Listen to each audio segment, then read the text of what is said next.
Je suis de tout cœur avec son mari, mon bon ami.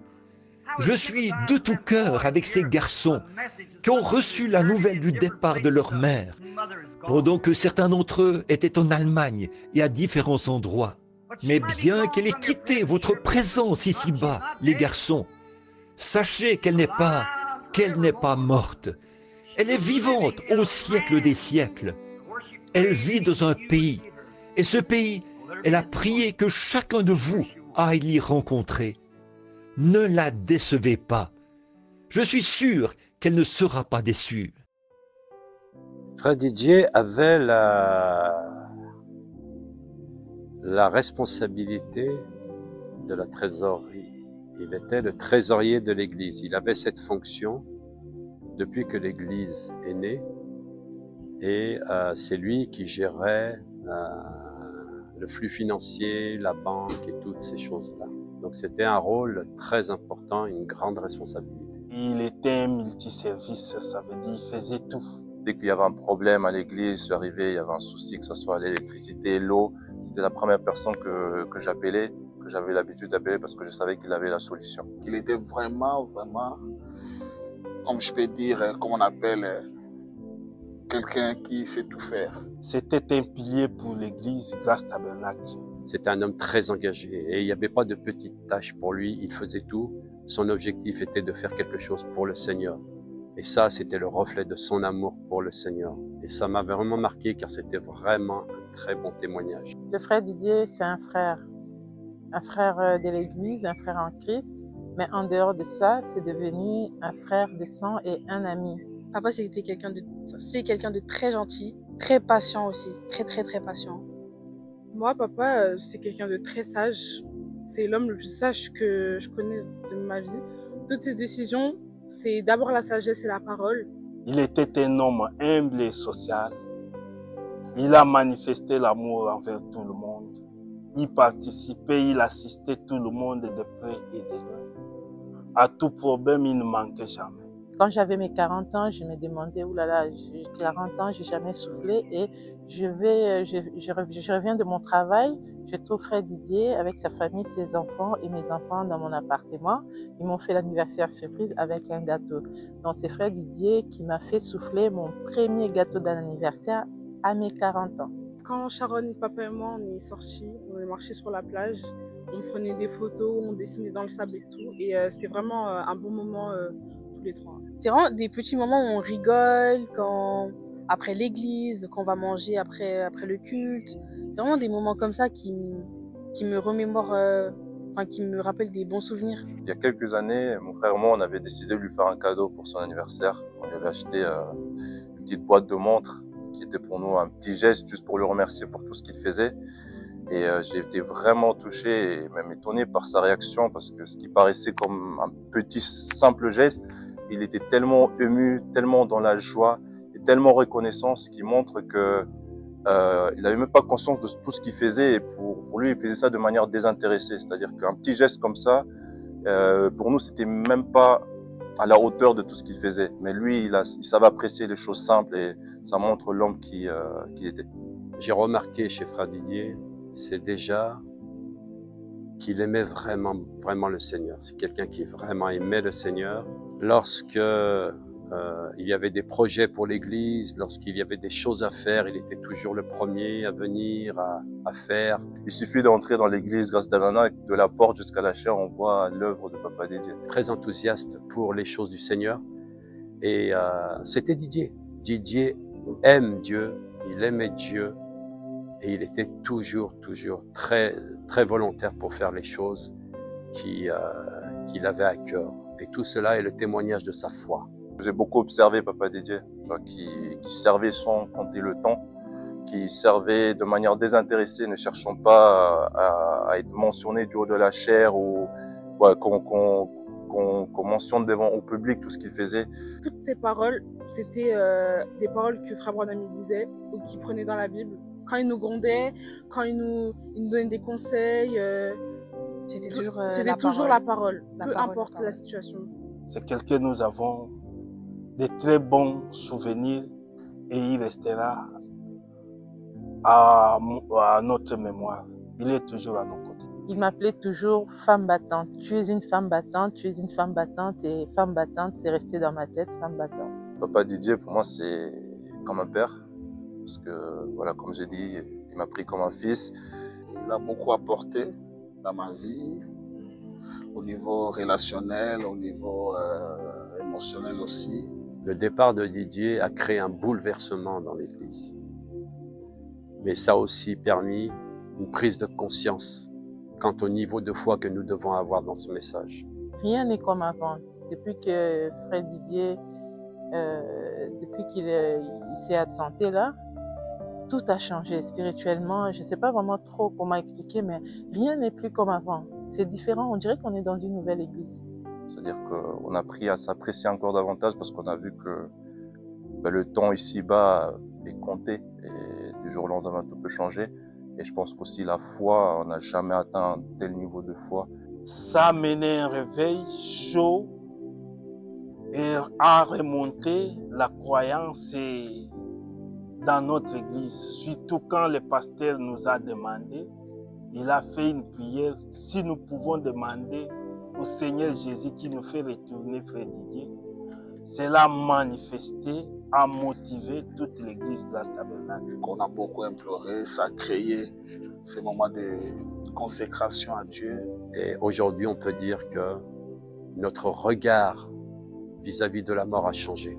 On voyait un peu les gens de l'extérieur qui étaient là, ils priaient, ils vous jeûnaient, vous envoyaient des citations, des versets. Et en fait, franchement, ça nous donnait la force. En fait, vous étiez vraiment notre carburant. Mais on ne pensait pas avoir autant de soutien, autant de messages, des gens de partout qui sont venus à Lyon, qui sont venus à Grigny où on habite, pour nous voir. Ça nous a fait vraiment plaisir et on tenait à vous remercier énormément. Et on pense à vous tous. Et vraiment, ça nous a fait énormément de bien. Votre foi, en fait, elle nous a vraiment aidés.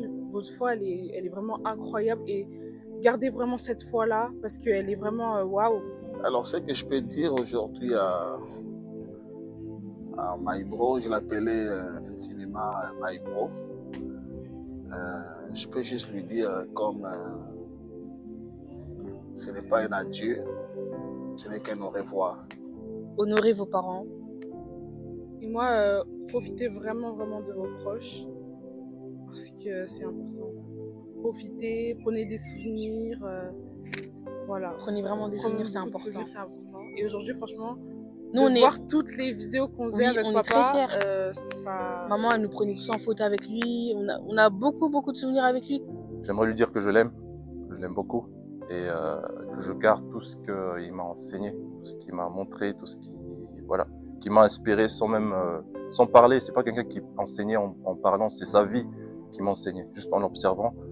Et j'aimerais juste qu'il sache combien il est important et qu'il sache aussi que je serai là pour sa famille, je serai là pour les enfants, pour maman Betty. On peut ajouter le nom de frère Didier parce que Didier est un vaillant homme de Dieu. Il a combattu et maintenant il est dans le repos. Il est juste dans une autre dimension. Le corps est parti, mais lui, il est toujours dans la présence du Père. Et nous le reverrons dans son corps, tel que nous l'avons vu, mais dans un corps glorifié. Ce n'est pas un adieu, ce n'est qu'un au revoir. Nous nous reverrons, c'est sûr, nous nous reverrons. C'est la raison pour laquelle je crois que si nous sommes séparés physiquement pour un temps, c'est dans un but. Dieu connaît toutes choses et c'est Dieu qui conduit toutes choses.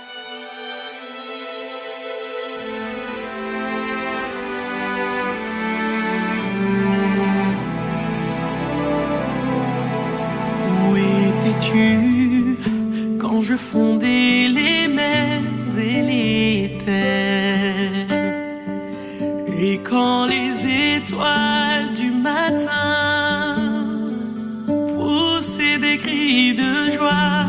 Où étais-tu quand les archanges chantaient des louanges à ma gloire? Je dirai Seigneur, j'étais près de ton cœur. Où étais-tu quand de mes doigts j'agitais les quand du milieu du zodiaque, j'inscrivais mes oracles. Où étais-tu quand toute créature contemplait ma beauté? Je dirais Seigneur,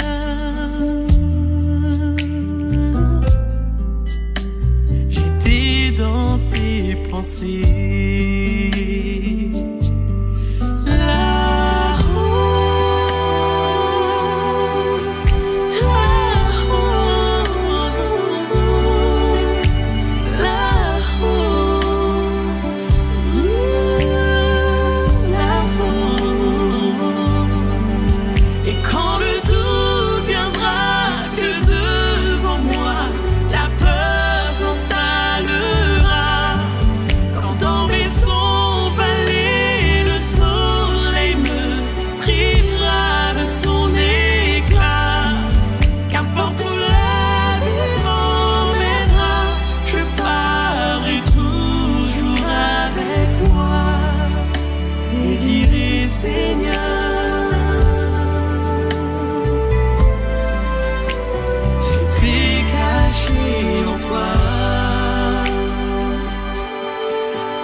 Où étais-tu quand on tuait mon fils, mon unique? Et quand ces bourreaux, ces impies ont joué sa tunique? Où étais-tu quand sacrifiant sa vie, il cria c'est fini? Je dirais Seigneur,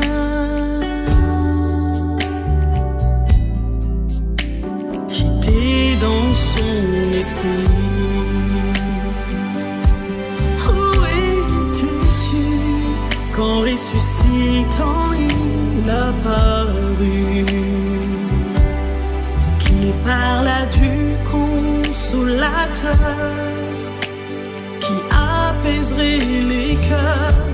Où étais-tu quand quittant la terre il retourna vers le Père? Je dirais Yahweh, j'étais manifesté.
Rendre grâce à Dieu, que Dieu vous bénisse. Shalom.